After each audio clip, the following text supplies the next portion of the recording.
Hey everyone, good morning and welcome to San Francisco. I'm Jill, and today I'm down at Pier 33, which is also known as Alcatraz Landing, and I'm getting ready to hop on the very first boat over to the island. Today I'm going to show you more about the day tour, what to expect, some tips to make the most of this tour, and I think it'll help you decide whether or not this tour is right for you. So let's go ahead and jump in and get started. All right, so now I'm back in my office and I want to talk to you about the most important part of your Alcatraz tour. It's not the ferry, it's not the audio tour, it's actually getting your tickets booked. And I get tons of questions every week about where to book, when to book, and so I want to clear some of those up before we get into the tour itself. So let's start with where to book. So Alcatraz City Cruises is what you will see on the labeling, the branding for the cruises that take you over to Alcatraz. But their website is called City Experiences because the company owns several different ferry companies all around the United States, and they consolidated the website. So this is where some of the confusion comes in because there are websites that sell tickets that have Alcatraz in the name. So the official ticketing website is called City Experiences, and that's where you can find the Alcatraz City Cruises that will take you over to the island. So now let's jump to the official website, which is where you should book your Alcatraz only tickets. If you happen to see tickets on other sites, just be really careful. They often jack up those prices or add crazy booking fees, and you could end up paying double. The only exception is an official combo tour that bundles an Alcatraz ticket with another city activity, which I'll talk about in a little bit. But if you're just looking for Alcatraz tickets, stick to the official source, which is City Experiences. When you go to book, you're going to see a few options. For most people, the Alcatraz day tour is the perfect choice. It gives you the most flexibility and plenty of time to explore. There's also a night tour, which is an incredible, spookier experience with smaller crowds and special access to places like the hospital wing. For the real history fanatics, there's the behind the scenes tour. It's a longer, small group tour led by a park ranger that gets you into off limits areas like hidden passages and the dungeons. My advice for the first timer: the day tour is king. Try to book the very first tour of the day, which is considered the early bird tour and usually leaves about 8:40 a.m. Getting on the first boat means that you'll arrive before the huge crowds do, letting you experience the cell house with fewer people around.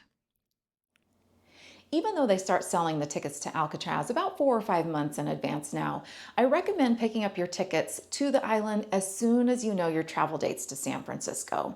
And the reason for that is the best time slots are going to go first.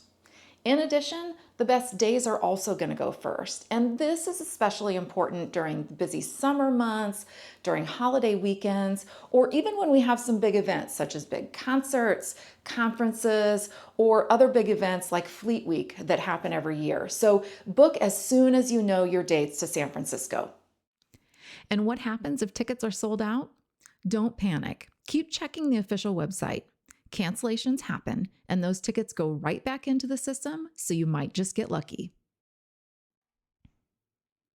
Even if the official site is sold out, you can also check for combo tour tickets. These are tickets that include Alcatraz and one other tour or San Francisco cruise. You can usually still find this option available when the official site is sold out. Two reputable places to book these combos are through Get Your Guide and Buy a Tour. These tickets are also great if you plan to go on other San Francisco tours during your visit, as you will save a little money on these combo tours. I've included links below for both Get Your Guide and Buy a Tour to make these Alcatraz tickets easy to find.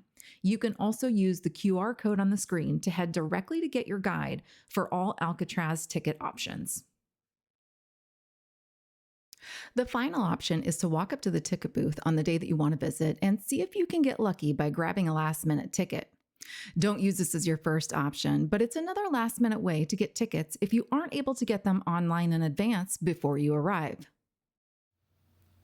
If you have any additional questions or comments about Alcatraz tickets, including how to get them, where you should get them, or if you booked on a site and you just want to confirm that they're going to be okay, just add those to the comment section below.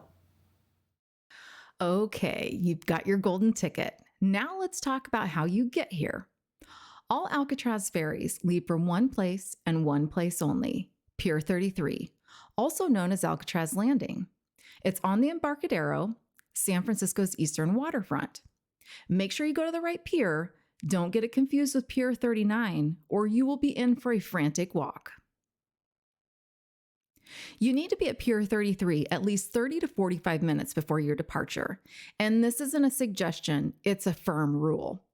You'll need that time to queue up and get your ticket scanned.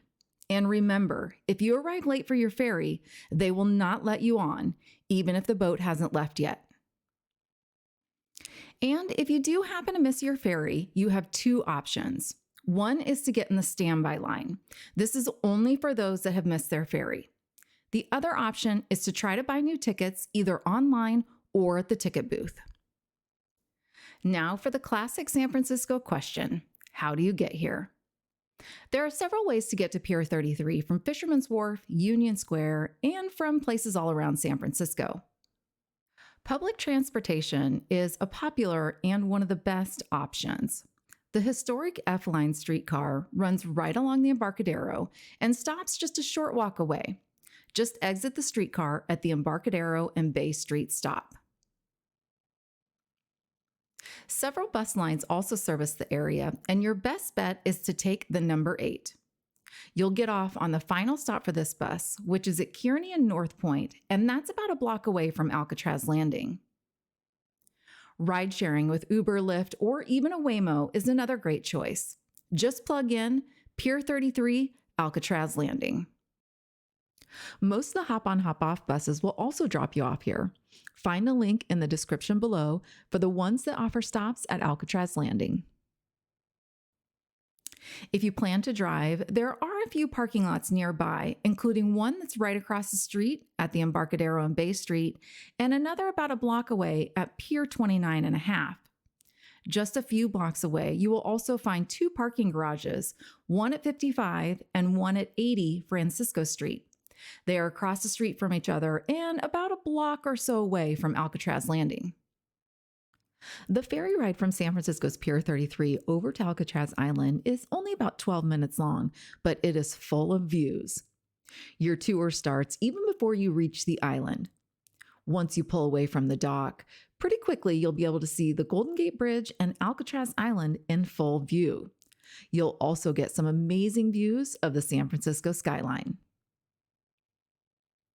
To get these views, make sure to head to the top open-air decks when you first get on the ferry. The stairs are steep, so take your time, but the views from the outside decks cannot be beat. For the best views, select the port or left side of the vessel. This is the side with the best views. People do tend to stand in front of you to catch the ultimate view, so be prepared to get up from your seat, maybe sit back down and get up from your seat again once the Golden Gate Bridge and Alcatraz come into view.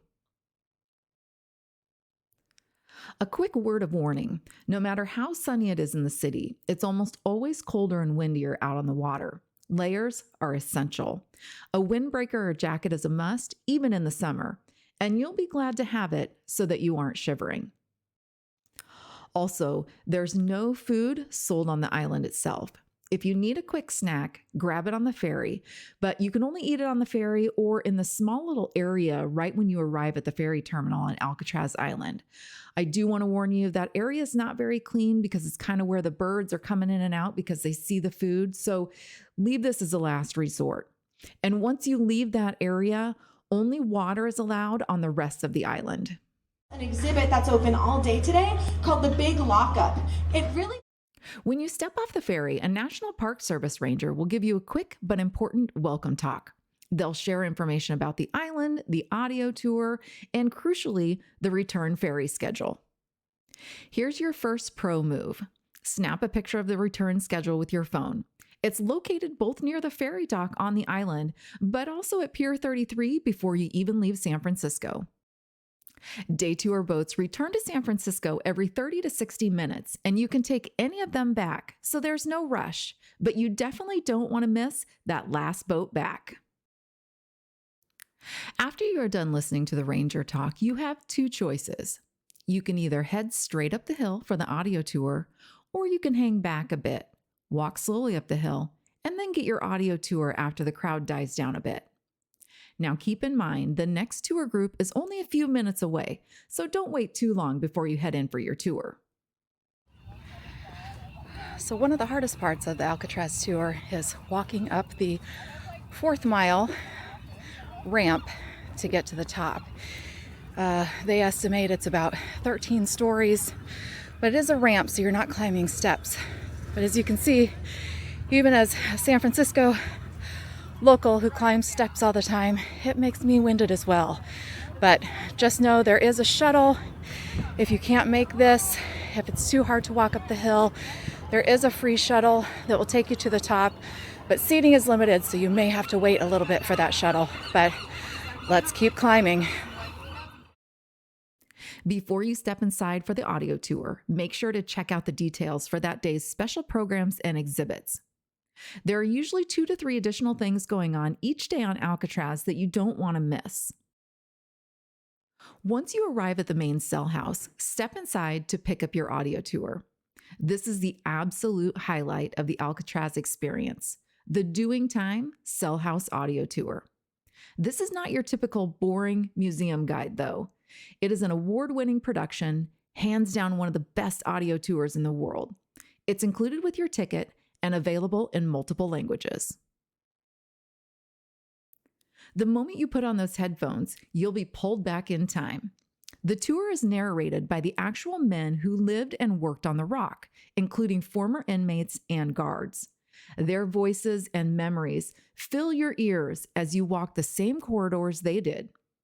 You'll hear the clang of the cell doors, the chaos of the dining hall riot, and the chilling stories of escape attempts. It's self-guided, so you can go at your own pace. Pause the audio to look up at where Al Capone stayed. Step inside one of the solitary confinement chambers.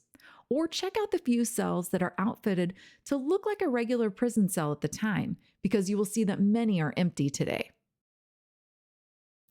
And yes, spend a little time checking out the clever dummy heads made from soap, toilet paper, and real human hair that were used in the legendary 1962 escape that Clint Eastwood then made famous. The audio tour does an amazing job of bringing the history of Alcatraz to life. You don't just learn facts, you hear personal stories of survival, friendship, and despair. It's powerful, moving, and will stick with you. Give yourself at least 45 minutes for this part alone, even though the audio is only 35 minutes, because you really don't want to rush it.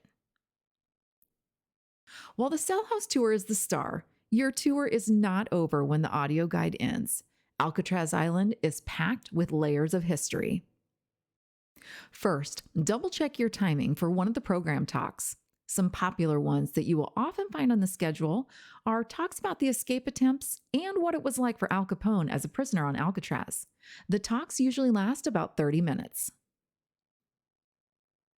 Check the schedule too for any special exhibits that are open. The exhibits in the Industries building are usually only open for 3 or 4 hours each day, so make sure to not miss those during your visit.